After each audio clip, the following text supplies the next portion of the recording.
Untuk kita mampu bisa berinteraksi dengan pihak lain, yang terpenting dalam diri kita adalah bagaimana kita mampu untuk mengendalikan diri kita. Berbicara masalah pengendalian diri, sebenarnya berbicara tentang tahapan-tahapan. Tahapan yang pertama adalah yang berbicara adalah penampilan. Penampilan ini mencitrakan siapakah diri kita, di mana penampilan ini akan memperlihatkan first impresi orang terhadap orang lain. Penampilan pun juga adalah bentuk cara kita untuk menghargai kepada orang lain.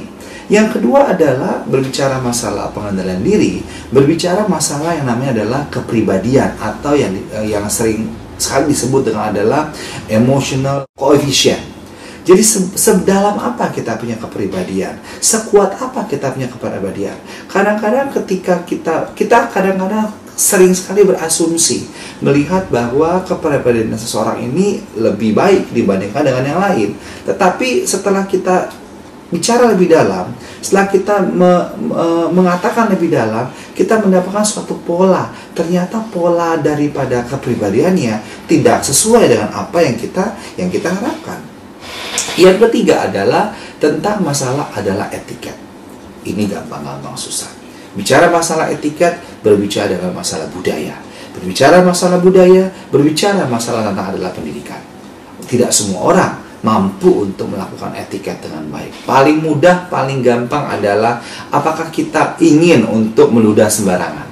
Atau mungkin paling mudah, paling gampang kalau kita melihat yang namanya adalah di kendaraan umum. Seringkali kita melihat bahwa ada orang yang tiba-tiba buang air kecil di pinggir jalan. Pertanyaan sekarang adalah seberapa dalam etiket yang dimiliki atau seberapa dalam sopan santun yang dimiliki oleh orang tersebut.